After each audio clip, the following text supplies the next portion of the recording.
Deep in space, on the research station orbiting planet Kepler 442b, something was very wrong. The massive alien library was filled with panic. Scientists from 12 different worlds worked day and night, but they were failing.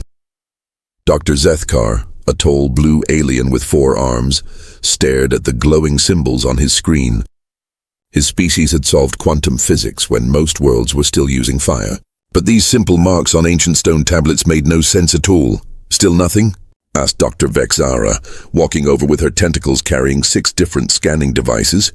Her people could speak 847 languages and understand any writing system in the galaxy. But not this one. 300 years, Zethkar said, his voice tired. 300 years since we found these ruins. The greatest minds in the galaxy have tried.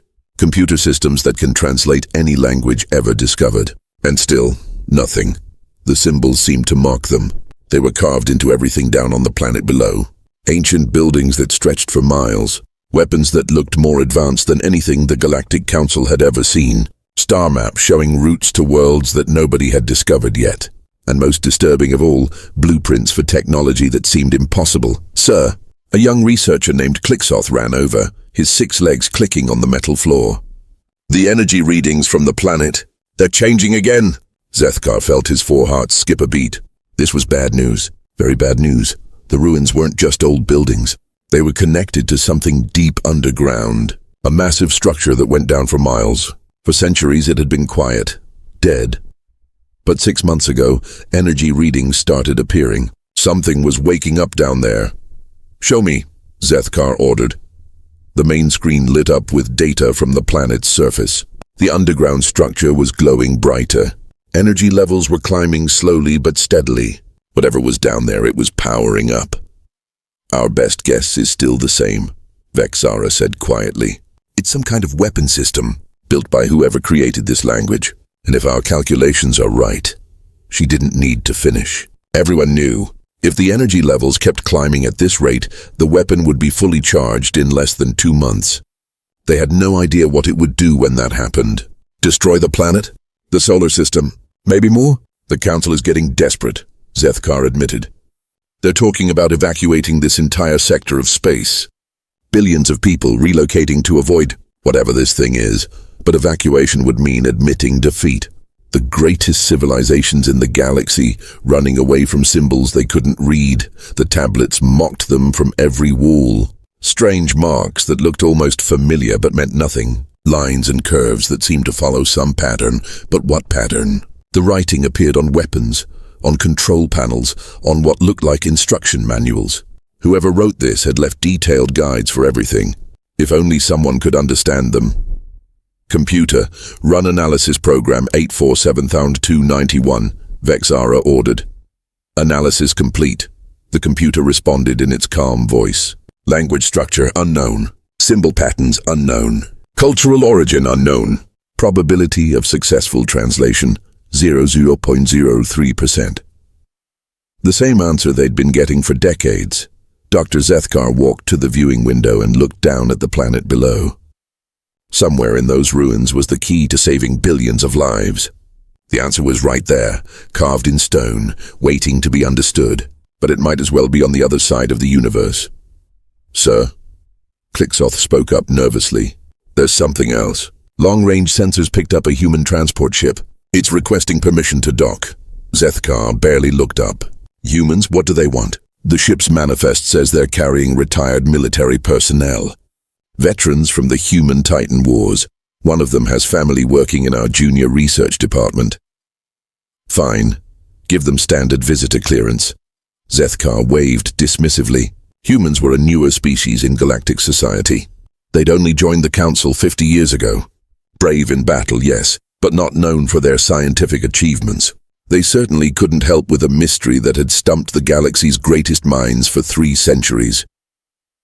As the human ship docked with their station, none of the alien scientists paid much attention. They had more important things to worry about. Ancient symbols to decode, a weapon system to understand, a galaxy to save. They had no idea that the answer to all their problems was about to walk through their door. The energy readings from the planet pulsed again, climbing higher. Time was running out. And somewhere in those ruins, the ancient mystery waited to be solved by the most unlikely person imaginable. The human transport ship docked with a soft clang that barely registered in the busy research station. Most of the alien scientists didn't even look up from their work. They had bigger problems than greeting visitors.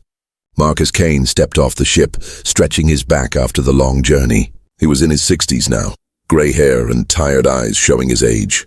The mechanical leg he'd gotten after the Battle of Titan made a soft whirring sound as he walked. Just an old human soldier, nothing special to look at. "Dad!" A young woman ran toward him, her brown hair bouncing as she moved. Sarah Kane worked in the junior research department, studying alien languages. She wasn't important enough to work on the big mystery, but she loved her job. "Hey there, kiddo." Marcus smiled, hugging his daughter. "Sorry I'm late. Transport had engine trouble near the Mars colony." Around them, alien researchers hurried past carrying tablets and data screens. The station buzzed with nervous energy. Everyone looked stressed and tired. "Dad, this place is crazy right now," Sarah whispered as they walked through the corridors. "There's this ancient language nobody can figure out. It's been driving everyone insane for months." Marcus nodded politely. He didn't know much about alien languages or archaeology. He was just a retired soldier who'd fought in humanity's war against the rebel colonies on Titan.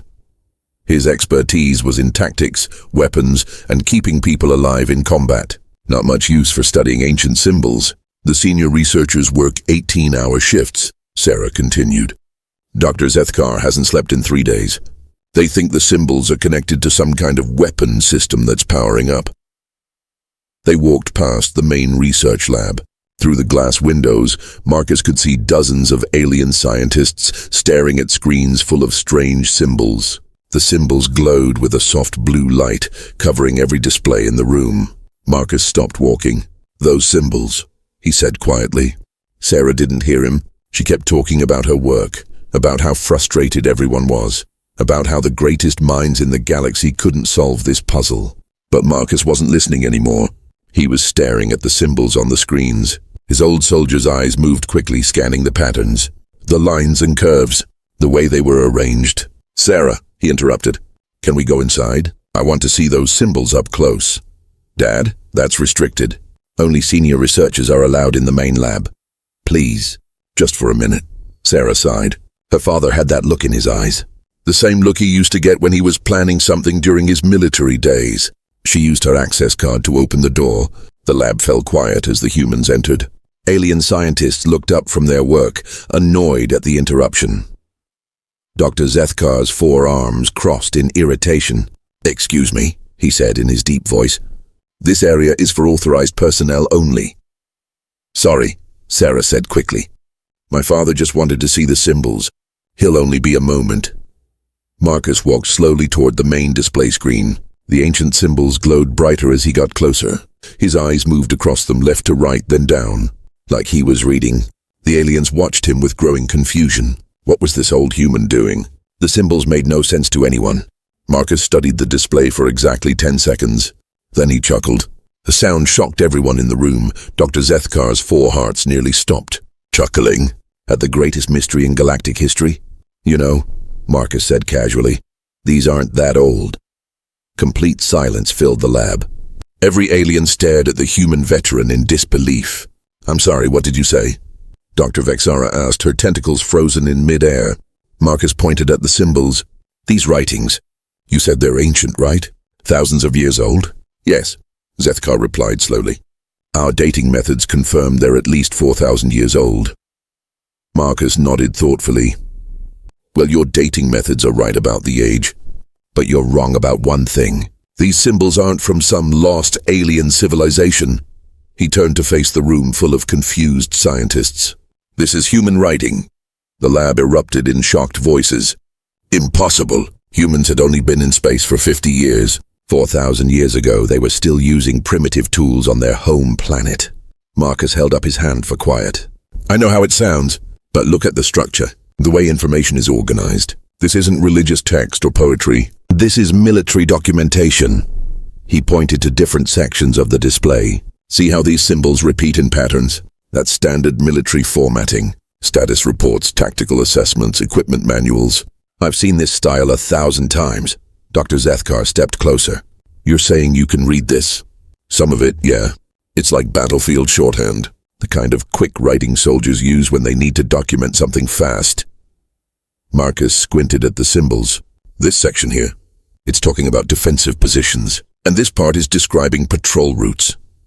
The aliens looked at each other in amazement. This old human had just done in 10 seconds what their greatest minds couldn't do in 3 centuries. But how? Vexara whispered. How can human writing be 4,000 years old? Marcus studied more of the symbols. His expression grew more serious with each line he read. The casual smile disappeared from his face. That's a very good question, he said quietly. And I think the answer is going to scare all of us. He pointed to a symbol near the bottom of the display. A simple mark that looked like nothing special to the aliens. This symbol here, Marcus said, his voice now tense. I recognize this one specifically. What does it mean? Zethkar asked. Marcus looked around the room at all the alien faces staring at him. His old soldier's instincts were screaming warnings. This was bigger than anyone realized. It means you need to evacuate this planet, he said. Right now, before it's too late. The research lab fell silent. Every alien scientist stared at Marcus Kane, waiting for him to explain why they needed to evacuate immediately. The old human veteran looked pale, his hands shaking slightly as he studied the symbol on the screen. This mark here, Marcus pointed with a trembling finger. In human military code, this means Containment Protocol 7. It's not just a warning. It's the highest level of danger classification we have. Dr. Zethkar's 4 arms crossed nervously. Containment of what? Marcus took a deep breath. That's what scares me. Because Containment Protocol 7 is only used for one thing. When something is so dangerous that it can never ever be allowed to escape. He walked closer to the main display, studying more symbols. His military training kicked in, and he began reading the ancient human text like a field report. This isn't a weapon system, Marcus said quietly. You've been wrong about that from the beginning. This whole complex, everything underground, it's a prison. The aliens looked at each other in confusion. Dr. Vexara's tentacles waved nervously. A prison? For what kind of criminal? Marcus shook his head. Not a criminal. Something much worse. He pointed to another section of symbols. Look at this. It's a construction report. The builders, they weren't trying to create something. They were trying to lock something away, forever. Young Clicksoth ran into the lab, his 6 legs clicking rapidly on the floor. Sir, the energy readings just jumped again. The underground system is now at 15% power. Marcus felt his blood turn cold. 15%? How long until it reaches full power? At this rate, maybe 3 weeks, Clicksoth replied. 3 weeks until what? Zethkar demanded. Marcus studied more of the human symbols. The truth was becoming clear and it terrified him. Until the containment system fails completely. Until whatever was locked down there breaks free. He found another section of text and translated it out loud. Warning, project must remain sealed. Knowledge contained within represents humanity's greatest shame. If released, will lead to galactic extinction. The room erupted in panicked voices. Galactic extinction? What could be so dangerous? Wait, Dr. Vexara said, trying to stay calm. You said this is human writing. But humans only reached space 50 years ago. How can human text be 4,000 years old? Marcus found his answer in another section of symbols. As he read it, his face went white. Because it's not from our past, he whispered. It's from our future. The alien stared at him in shock. Time travel. Impossible. Listen to this, Marcus said, translating more symbols. Written by Commander Sarah Chen, Earth Defense Force, year 4847. Project Omega containment successful. Timeline corruption prevented. Pray that our past selves never find this place. Marcus sat down heavily in a nearby chair. These aren't ancient ruins. This is a containment facility built by humans from the future. Our future. And they traveled back in time to bury something here. But what? Zethkar asked desperately. Marcus found another section and began reading. His voice grew quieter with each word. Contained within.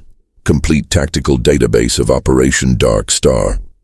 Strategic plans used in humanity's conquest of the Andromeda Galaxy.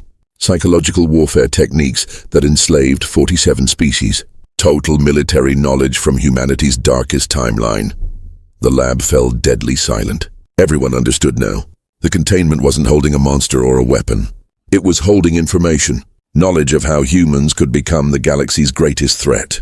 In some timeline, Marcus continued, humans didn't join the Galactic Council peacefully. We conquered it. We used our tactical abilities, our strategic thinking, our military genius, not to protect people but to dominate them. Dr. Vexara's tentacles curled in fear. And that knowledge is down there, locked away. Yes, every battle plan, every conquest strategy, every psychological trick used to break the will of alien species. Marcus looked around the room.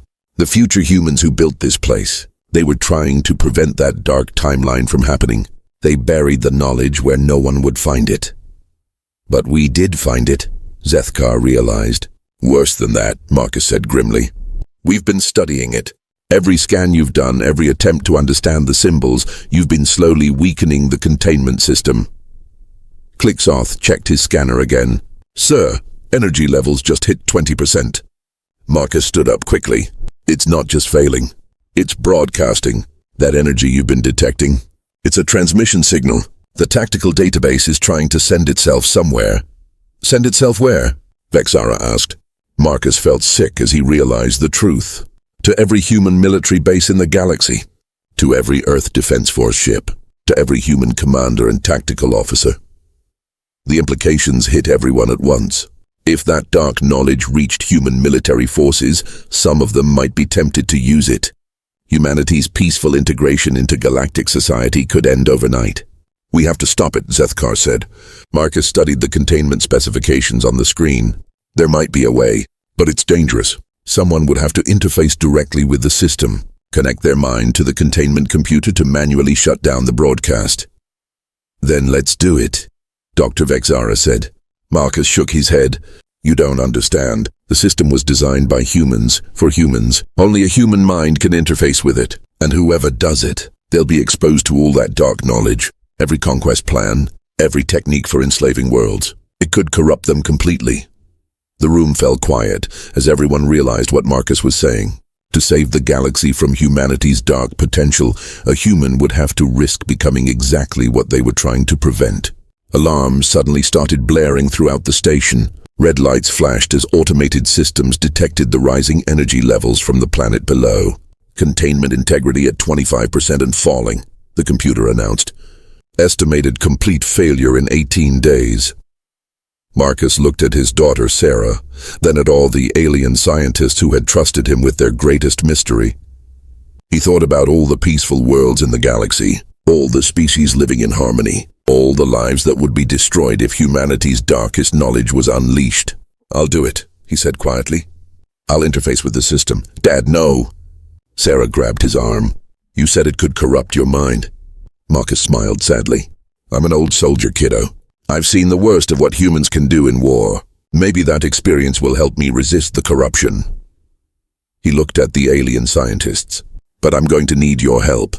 And we're going to need to work fast. The containment system pulsed again, sending another burst of dark knowledge toward the stars. Time was running out, and Marcus Kane was about to face the greatest battle of his life. A battle not against an enemy army, but against humanity's own potential for evil. Part 4. The Ancient Enemy. The alarm screamed through the research station as red emergency lights flashed in every corridor. In the main lab, alien scientists ran between computer terminals while Marcus Kane studied the containment readings with growing horror. Containment at 5%.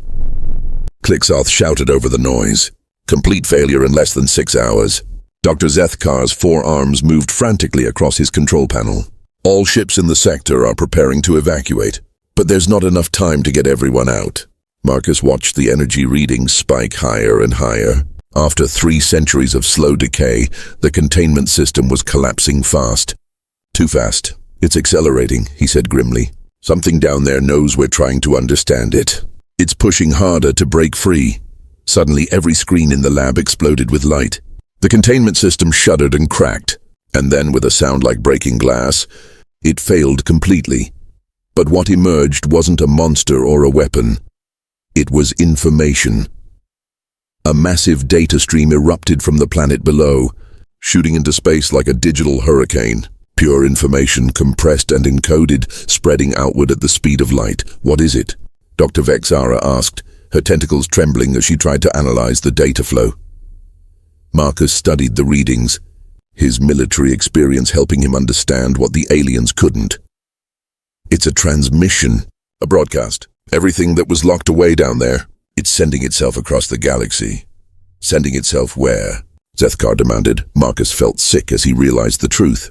To every human military installation, every Earth Defense Force base, every human ship with tactical computers. The implications hit the alien scientists like a physical blow. The dark knowledge of humanity's potential for conquest was spreading to every human military commander in the galaxy. Computer, track the transmission targets, Dr. Vexara ordered.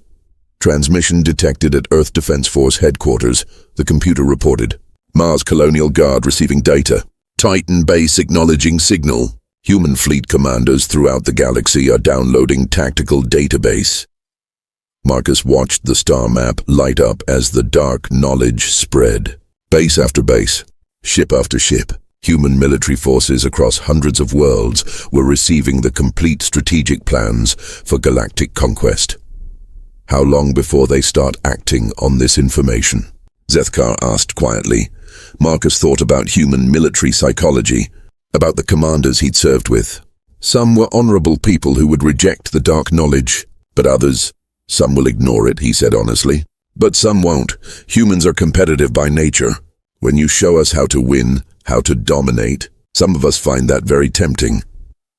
As if to prove his point, communication channels started lighting up across the galaxy. Human commanders were sending encrypted messages to each other. Secret meetings were being arranged. The peaceful integration of humanity into galactic society was beginning to crack. Look at this, Sarah said, pointing to a communication intercept. Admiral Harrison on the Mars fleet is talking about humanity's true potential. Commander Zhang is discussing strategic opportunities with our alien allies. The words sounded innocent, but Marcus recognized the military code speak. Harrison and Zhang weren't talking about cooperation. They were talking about conquest. We have maybe hours before some human commanders start implementing these plans, Marcus said. Once they begin, it'll spread. Fear will make other humans join them. Self-defense will become aggression. Dr. Zethkar looked at the data stream still pouring from the planet. Can we stop the transmission? Marcus studied the readings. The broadcast system is on the planet's surface. Someone would have to go down there and shut it off manually. Then let's go, Vexara said immediately. It's not that simple. Marcus pointed to the planet's atmospheric readings. The energy discharge from the containment failure has made the atmosphere toxic to most alien life forms. Your species can't survive down there, but humans can, Zethkar asked. Marcus nodded grimly. The atmosphere is similar to Earth during our industrial age. Polluted but breathable for humans. The future humans who built this place designed it so only humans could access the final controls. Another test, Sarah realized. Exactly. They wanted to make sure that if this day came, it would be a human who had to make the final choice. More reports came in from across the galaxy.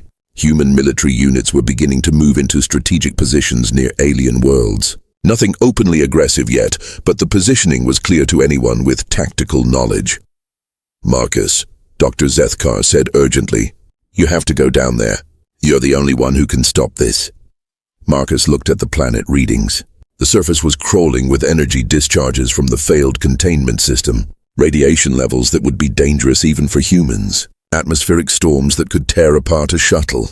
The trip down there is almost suicide, he said quietly. And even if I make it, I'll have to interface directly with the control system. Connect my mind to the same database that's corrupting human commanders across the galaxy. What does that mean? Sarah asked, though she was afraid of the answer. Marcus met his daughter's eyes. It means I'll be exposed to all that dark knowledge. Every plan for conquest, every technique for dominating other species. The same information that's tempting commanders right now. It'll be flowing directly into my brain. Dad, no, Sarah whispered. It could change you, make you like them. Marcus thought about the commanders who were already being corrupted. Good people who were starting to see aliens as potential subjects rather than allies. The dark knowledge was seductive. It showed humans how easy galactic domination could be. Maybe, he admitted, but I'm old, kiddo.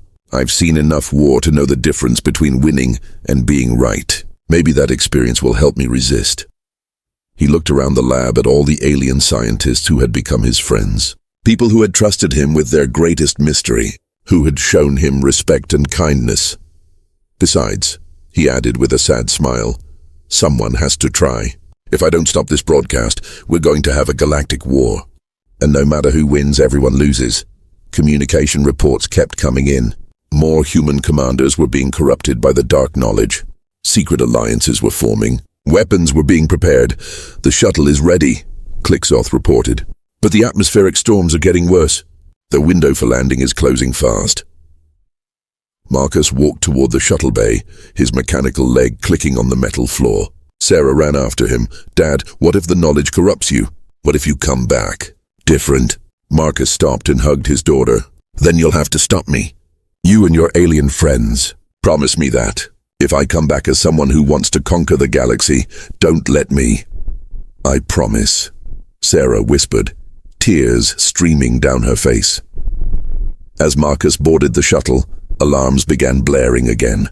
This time, they weren't from the planet below. They were from space. Incoming transmission from Admiral Harrison, the computer announced. Mars fleet is moving toward Centauri colony. Admiral claims it's for protective positioning. Marcus looked out the shuttle window at the alien scientists watching him leave. These people had solved the galaxy's greatest mystery by trusting a human veteran. Now that same human had to save them all.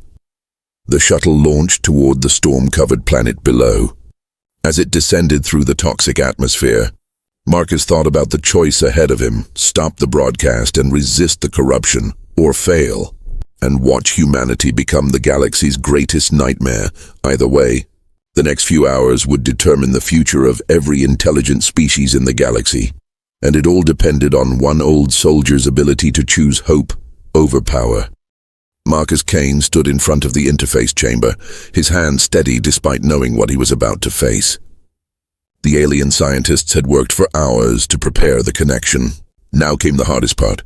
Dad, please, Sarah whispered, tears in her eyes. There has to be another way. Marcus squeezed her hand. Sometimes the only way forward is through the dark places, kiddo. Your old man learned that in the war. Dr. Zethkar checked the readings one final time. The neural interface is ready. But Marcus, the moment you connect, you'll have access to everything. Every dark plan, every conquest strategy, every technique for breaking the will of entire species. I understand, Marcus said quietly, but I also understand something else. Knowledge isn't evil by itself. It's what you choose to do with it that matters. He stepped into the interface chamber, neural connectors attached to his temples. The alien technology hummed to life, creating a bridge between his human mind and the ancient containment system. Connection established, the computer announced. Beginning data transfer. Marcus closed his eyes and felt the flood begin. Immediately his mind was filled with images of conquest, battle plans that could crush any alien military force, psychological warfare techniques that could make entire worlds surrender without a fight, strategic thinking so advanced it seemed almost supernatural. He saw visions of the dark timeline, human fleets spreading across the galaxy like a plague, alien worlds burning, species enslaved, the Galactic Council reduced to puppet governments serving human masters. But Marcus was ready for it. He'd seen war. He'd seen what fear and anger could make people do. He'd also seen something else, the choice to be better. The broadcast is still active, Dr. Vexara reported. Energy levels at 90%. Marcus dove deeper into the system. The dark knowledge tried to seduce him. Look how easy it would be, it whispered. Humans are superior tactically. Why serve alongside aliens when you could rule them? Because, Marcus said out loud, his voice echoing in the chamber. That's not who we choose to be. He found the broadcast controls, but as he reached for them, he realized something incredible. The future humans who built this place, they hadn't just locked away the dark knowledge. They'd left something else. Alternative plans, different strategies, ways to use human tactical genius not for conquest, but for protection. Marcus saw it all. Battle plans designed to defend alien worlds from threats, strategies for peaceful cooperation, techniques for building trust between species. The same brilliant military mind that could conquer the galaxy turned toward protecting it instead. "That's it," Marcus whispered. "That's what they really wanted to teach us." He began rewriting the broadcast. Instead of sending out plans for conquest, he started transmitting the alternative knowledge. Stories of human soldiers sacrificing themselves to save alien civilians. Tactical plans for defending the weak. Strategic thinking focused on building rather than destroying. "What are you doing?" the containment system asked him. Even the computer seemed surprised. "Choosing," Marcus replied. "Every human has the potential for both creation and destruction. You can't lock away the dark knowledge forever, but you can choose to spread the light instead." The energy readings spiked as Marcus rewrote the entire database. Instead of humanity's darkest timeline, he was broadcasting their brightest possibilities. "The broadcast is changing," Clicksoth reported excitedly. "The signal is still going out, but it's completely different now." Across the galaxy, human military commanders received the transmission. But instead of plans for conquest, they received something far more powerful. Examples of heroism, stories of sacrifice. Tactical brilliance used to save lives rather than take them. On Earth Defense Force ships, human officers read about their potential future, not as galactic tyrants, but as galactic protectors. They saw how their strategic abilities could be used to defend alien worlds, to build lasting peace, to create a future where all species thrived together. Marcus felt the dark knowledge trying one last time to corrupt him. "You could rule them all," it whispered. "Human tactical superiority could make you emperor of the galaxy." "I don't want to rule anyone," Marcus said firmly. "I want to protect everyone." With that choice, something amazing happened. The containment system stopped fighting him. The dark knowledge settled into dormancy. The future humans' real plan became clear. They hadn't built a prison. They'd built a test. A test to see if their past selves would choose power or protection when given the chance. "Broadcast complete," Marcus announced. "Containment stable. Threat neutralized." He disconnected from the system and stumbled out of the chamber. Sarah caught him as he nearly fell. "Dad, are you okay? Did it corrupt you?" Marcus smiled, his eyes clear and unclouded. "No, kiddo. If anything, it reminded me why I became a soldier in the first place. Not to conquer, but to protect." Dr. Zethkar stared at the readings in amazement. "The containment system, it's not just stable, it's transformed. The entire complex is now broadcasting peaceful knowledge throughout the galaxy." "That was the real lesson," Marcus explained. "The future humans weren't just warning us about our dark potential. They were showing us our bright potential too. Every species has the choice between creation and destruction. The test was whether we'd choose wisdom over power." Dr. Vexara looked at Marcus with new respect. "And humanity chose wisely." "One human chose wisely," Marcus corrected. "But that's how it starts. One choice at a time, one person at a time, one generation teaching the next to be better." Sarah hugged her father tightly. "I'm proud of you, Dad." "I'm proud of all of us," Marcus replied, looking around at the alien scientists who had trusted him. "Human, alien, doesn't matter. We all have the same choice to make every day. Help or harm, build or destroy, protect or conquer." The alarm stopped blaring. The red warning lights faded to peaceful blue. On the planet below, the ancient complex settled into its new purpose, not as a prison for dark knowledge, but as a beacon of hope for the future. "So what happens now?" Zethkar asked. Marcus looked out the viewing window at the stars. Somewhere out there, human commanders were reading about heroism instead of conquest. Alien worlds were learning that humanity's greatest strength wasn't their tactical genius. It was their choice to use that genius for good. "Now we go home," Marcus said, "and we remember that the most important battle isn't against any enemy. It's the battle we fight every day to choose who we want to be." The research station returned to peaceful operation. The galaxy's greatest mystery was solved, not through advanced technology or superior intellect, but through the simple choice to spread hope instead of fear. And in the stars above, the future looked brighter than ever before. Because sometimes, saving the galaxy isn't about having the biggest weapons or the smartest plans. Sometimes it's about having the wisdom to choose love over power, protection over conquest, and hope over fear. That wisdom, Marcus realized, was humanity's greatest weapon of all.